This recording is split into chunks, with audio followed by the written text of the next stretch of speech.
大家好，我係澳門樂團音樂總監廖國敏。喺2026-27樂季，澳門樂團以響樂為主題，希望大家一齊享受音樂，分享快樂。2027年係適逢貝多芬逝世200週年嘅紀念，樂聖貝多芬嘅理念亦都係希望將音樂同歡樂分享俾全人類。因此，我哋今年以一系列精心策劃嘅音樂會，向呢位偉大嘅音樂巨人致敬，將貝多芬嘅響樂精神帶俾大家。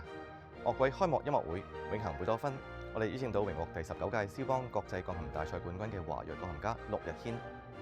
佢將會為我哋演繹蕭邦第1鋼琴協奏曲，配合貝多芬蒙米嘅第7交響曲，為新樂季揭開序幕。喺致敬貝多芬系列入邊，我哋將會從不同角度探索樂聖嘅音樂世界。著名俄羅斯鋼琴家 Alexei Volodin 將會聯手英國指揮 Lawrence Cummings，帶嚟貝多芬第3鋼琴協奏曲同埋經典嘅英雄交響曲。奧地指揮家 Sacha Guitzel 將會聯同柴可夫斯基鋼琴大賽金獎鋼琴大師 Barry Douglas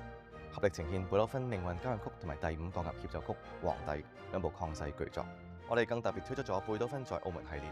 將貝多芬嘅失落作品帶到澳門多個世遺景點同社區。人工智能亦都係我哋想探索嘅新領域。我哋會呈現由科學家運用人工智能整理並續寫嘅貝多芬第10交響曲，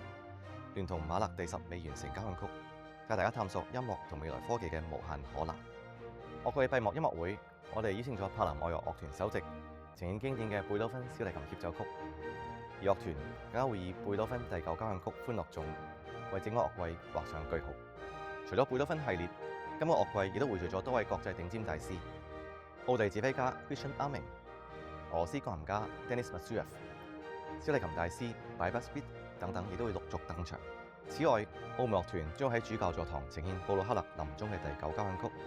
並喺復活節前夕喺玫瑰堂呈現莫扎特嘅安魂曲，使音樂同本澳世遺歷史相結合。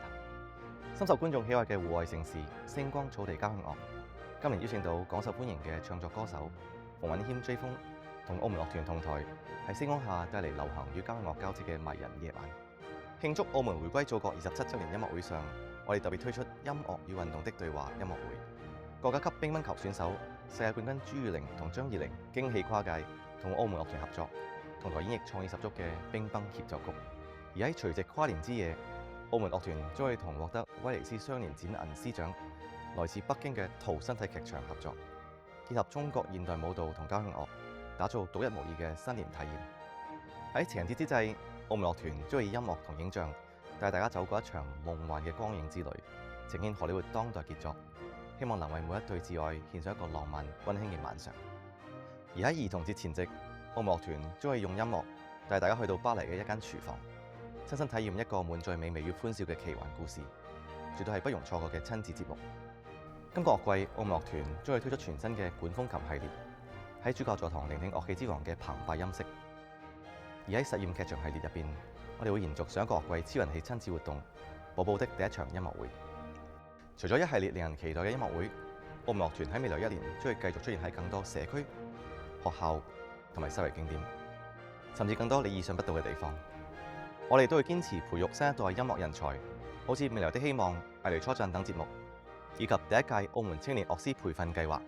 等年輕新星有機會喺觀眾眼前閃耀光芒。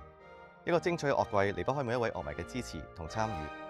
我哋熱切期待喺音樂會上邊同大家一齊感受音樂，分享快樂。